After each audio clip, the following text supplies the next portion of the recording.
Vous avez un studio vidéo, vous avez du matos vidéo, un atelier, vous avez même des chantiers. Vous avez même un canapé. Faut que j'arrête ça, sinon je vais vomir en montage. Bonjour les vidéastes, j'espère que cette intro vous aura pas donné mal au cœur, mais vous verrez, elle aura une utilité plus tard. Aujourd'hui, je veux parler de quelque chose, et quand je dis quelque chose, je devrais dire quelque chose qui pendant longtemps m'ont empêché de faire des vidéos. Et du coup, vous avez beau avoir des idées, de la motivation et certains blocages là-dedans, hein, finalement, vous empêchent de les faire ces vidéos. Et la première, je l'illustre ici. Je suis pas rasé pendant très longtemps afin de donner une bonne image de l'entreprise, bonne image de la chaîne YouTube. J'ai dit non, il faut que je sois rasé, il faut que je sois pas forcément les cheveux coupés, mais à minimum rasé. Vous allez me dire, tu te rases et tu fais ta vidéo. Ouais, sauf que dans mon cas, se raser est pas forcément évident. Je ne peux le faire qu'une fois par semaine, sinon ma peau se transforme en lambeau et avoir autant de points rouges à la place des poils que des poils. Déjà, c'est pas agréable, et puis esthétiquement, c'est pas fou.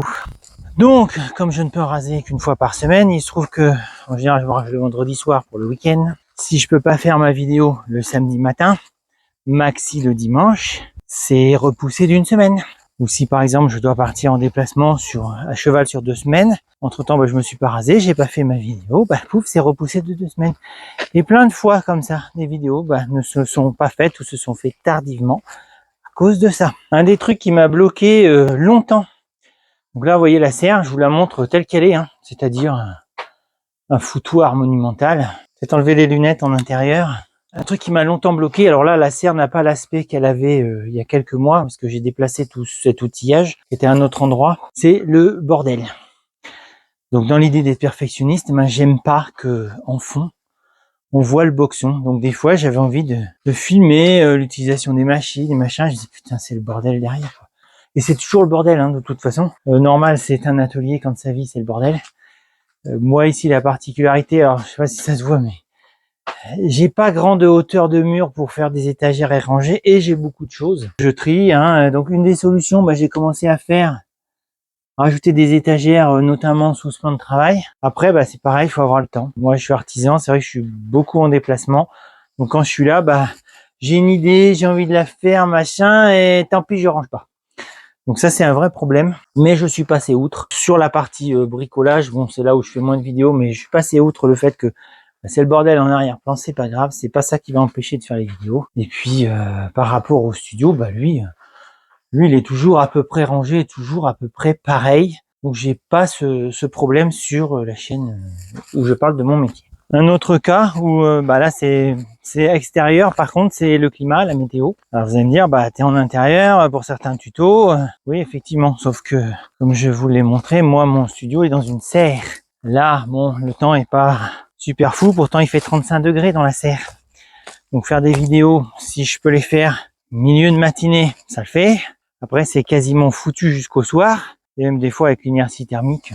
Déjà que être avec les projecteurs, c'est dur. Alors si en plus vous avez 35 degrés d'ambiance, je vous raconte pas. Une des choses qui m'a régulièrement empêché de faire des vidéos, c'était le fait, alors doublement, ne pas avoir de studio et ne pas avoir un certain type de matériel. Le fait de ne pas avoir un studio permanent, c'est-à-dire il faut sortir les choses, faut les remettre, machin, la déco, le truc, pour moi c'est un frein parce que je manque de temps. Et je manque d'organisation des fois. Donc ça m'a longtemps empêché. Donc un jour j'ai pris le temps, je me suis arrêté de faire des vidéos, de faire certains bricolages, et je me suis construit un studio, alors un peu à l'arrache, un peu moche, mais c'est pas grave, il a 2 avantages ce studio. Bon, esthétiquement je m'en suis pas trop mal sorti, même si je fais avec les moyens du bord, comme on dit. Mais le premier avantage du studio, même s'il est petit, même s'il est pas super GG, c'est qu'il est permanent. C'est-à-dire qu'ici, en permanence, donc j'ai une décoration qui est fonction de ce que je fais comme vidéo, et j'ai en permanence posé mon projecteur,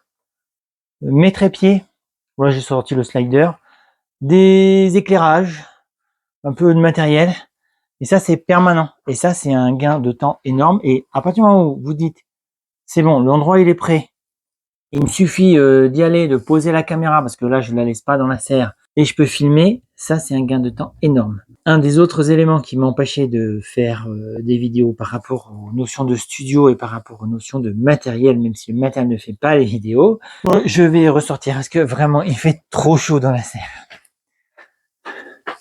Bon, en marchant, ça fait un petit courant d'air. Un des autres éléments, alors qui est le matériel, hein, comme je dis, même si le matériel ne fait pas les vidéos et ou fait les photos, et la plupart des vidéastes qui font des vidéos vous le diront aussi, surtout les pros. D'ailleurs, petite réflexion, les gars qui vous disent ça en général, ils ont un matériel de malade mental. Et bon, j'en suis pas encore à avoir 100 000 € de matos, mais c'est vrai que maintenant j'ai un bon appareil. Là où le matériel a été un frein plus par rapport à l'esthétique, désolé je remets les lunettes, c'est par rapport à la focale et par rapport à la profondeur de champ. Il se trouve que j'ai paumé mes lunettes. Non, c'est bon, j'ai retrouvé mes lunettes. Il se trouve donc que quand vous avez un appareil photo qui a un petit capteur ou le capteur de l'appareil photo du smartphone, vous n'avez pas la profondeur de champ. Donc ce qui fait que là, moi on me voit, mais on voit de manière assez nette tout ce qui est derrière. Et quand vous filmez en studio, effectivement on voit tout le studio. Vous, le sujet, vous n'êtes pas détaché du fond. Donc ça c'est un peu embêtant. La façon de le corriger, c'est d'avoir des couleurs sur vos fringues, on va dire assez claires de manière générale, et avoir un fond assez foncé, voire un peu moins éclairé. Comme ça, l'arrière-plan prend un peu moins de place. L'autre point, c'est par rapport à la focale, c'est-à-dire l'angle de vue de la caméra. Quand j'ai démarré, alors j'avais le caméscope 800 mégapixels. Ça va, hein, ça filme, hein. Donc zoom 25 fois, 30 fois, je sais plus. Sauf qu'en termes de qualité vidéo, c'est pas fou. Il avait pas de micro, on peut pas brancher de prise micro et tout ça. Les premiers éléments à vérifier sont d'ordre visuel. Donc j'avais investi sur mon premier Panasonic. Donc c'était un Bridge FZ300 avec la prise micro. Ça c'était super important pour avoir enfin rétrécir mon angle de champ. Parce qu'à cause de ça, à l'époque, il se trouve que je m'étais fait un premier studio dans un des box du bâtiment industriel que j'avais à l'époque. Et comme j'avais qu'un smartphone, j'avais un angle de vue absolument énorme et j'avais été obligé de peindre et de décorer tout l'arrière-plan. C'était une catastrophe. Donc le fait d'avoir pu restreindre l'optique, le champ, là c'était bien meilleur et bien plus agréable. Voilà, je ferai une copie d'écran. Voilà, donc je pilote l'appareil photo à distance. Et voilà mon setup. Ça c'est quelque chose que maintenant, aujourd'hui, parce que ça je vous parle ça, c'était il y a peut-être 7, 8, 10 ans. Aujourd'hui avec les smartphones modernes, vous avez plusieurs focales, donc c'est beaucoup plus facile de pouvoir montrer uniquement ce que vous voulez. Et l'autre point, donc par rapport au matériel, donc c'est pas le matériel qui fait le cadre ou qui fait le sujet, mais c'est le matériel qui fait la profondeur de champ. Et donc là, avec le temps, donc ça a mis 7, 8, 10 ans, je ne sais pas.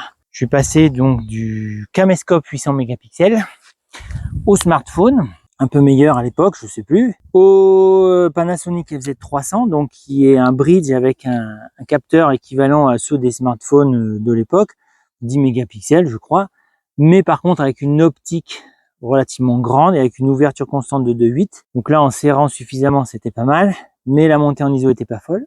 Ensuite, le moment où j'ai pu le faire, j'ai acheté un FZ2000 d'occasion. Donc là, capteur plus grand, capteur de 1 pouce, avec une optique aussi plus grande. Et du coup, effectivement, là, je commençais à pouvoir avoir un petit flou d'arrière-plan. Et il y a moins d'1 an, je pense, j'ai enfin eu assez d'argent de côté, notamment grâce à un partenariat, pour acheter un S5 II. Là, je l'ai acheté neuf et j'ai acheté d'occasion un 24-70 Sigma 2.8 constant. Et là, enfin, j'ai pu avoir la profondeur de champ, la faible profondeur de champ, qui est nécessaire quand on se filme dans un petit studio. Et c'est ça, le gain, il était là en fait. C'était pas l'idée d'avoir un matos de fou. Alors, je suis super content.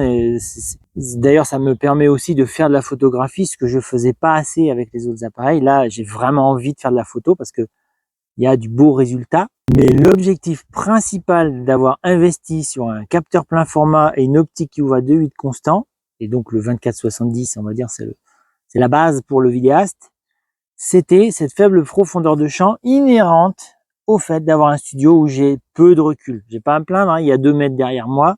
Je sais qu'il y a des gens qui sont moins bien lotis que moi à ce niveau-là, mais c'était vraiment mon premier souhait.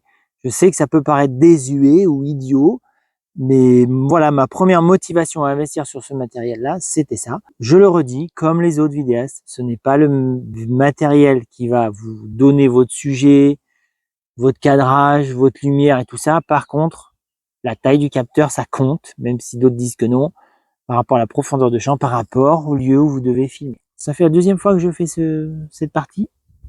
Je vous laisse avec l'autre du passé. Et finalement, qu'est-ce qui vraiment à la base de mon empêchage de faire des vidéos? C'était moi. C'était moi parce que je suis perfectionniste, parce que j'aime avoir le bon son, la bonne image, la belle lumière, que je veux donner une belle image de mon travail. En fait, ce perfectionnisme, c'est moi qui le bloque. C'est pas mes viewers, c'est pas les gens qui regardent mes vidéos. Parce que pour moi, la première chose qui compte dans une vidéo, la première chose qui fait qu'elle marche, c'est le sujet. C'est de quoi on parle. Si vous parlez d'un sujet qui intéresse les gens, donc pas peu importe l'image, mais pas besoin d'avoir THE image selon le contexte. Donc les solutions que j'ai mis en place pour pouvoir passer outre mon perfectionnisme, et d'ailleurs c'est assez étrange ce perfectionnisme, c'est que je l'ai beaucoup plus sur ma chaîne Énergie Partout où je parle de mon métier sous couvert de mon entreprise puisque je montre des chantiers que je fais. Alors que sur ma chaîne de bricolage Technisauer, j'irai pas jusqu'à dire que je m'en tamponne, mais pas loin. C'est-à-dire que je peux faire des vidéos parasées sur Technisauer. Bon, maintenant je le fais aussi sur Énergie Partout, mais ça n'a pas toujours été le cas. Donc première chose, passer au-delà de son perfectionnisme, surtout selon le sujet. Deuxième point, il se trouve que je fais des vidéos, parler de ce que j'aime, de mes passions. Je ne suis pas vidéaste, je ne vends pas mes services de vidéaste. De fait, une très belle image ou un très beau son, des très beaux travelling ou paysages n'ont pas d'importance dans mes vidéos. Ce qui compte, je le redis, et je pense pour la majorité des cas et des chaînes YouTube, c'est le sujet que vous traitez. Après, vous améliorez la qualité en faisant du storytelling, en ayant une plus belle image parce que, et notamment c'est le cas quand je filme en studio, le fait d'avoir investi sur du matériel vidéo, la raison de cette grande ouverture, c'était pour moi mieux me détacher en tant que sujet par rapport à mon fond, parce que je trouve que c'est plus agréable, et ça détache mieux le sujet de ce que j'explique. Mais c'est une amélioration qui n'est pas à 100% nécessaire par rapport à ce que je fais. Il y a aussi une autre chose que j'avais fait pour libérer ce souhait de faire des vidéos et qui permet aussi de s'entraîner à faire des vidéos, c'est que j'ai créé une chaîne secondaire. Donc une chaîne secondaire où ça s'appelle Technique d'ici. Vous pouvez aussi aller voir le style de vidéo où là c'est totalement à l'arrache. Ou par exemple vlog de vidéaste où là je parle comme ça, j'ai mon smartphone, une perche et en avant youpi. Bon, l'idée c'est vlog, ça veut dire moment de vie en quelque sorte. Donc je dois faire sans filtre, sans la belle image.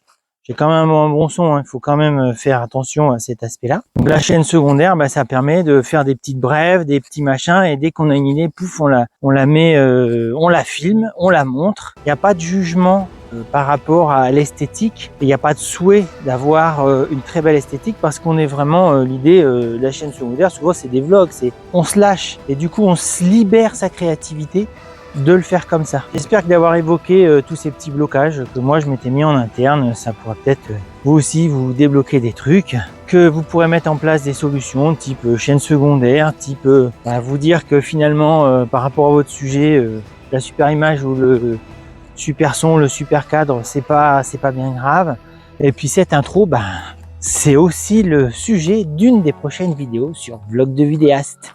À bientôt. Moi, genre par exemple là, il y a un tracteur qui est en train de passer.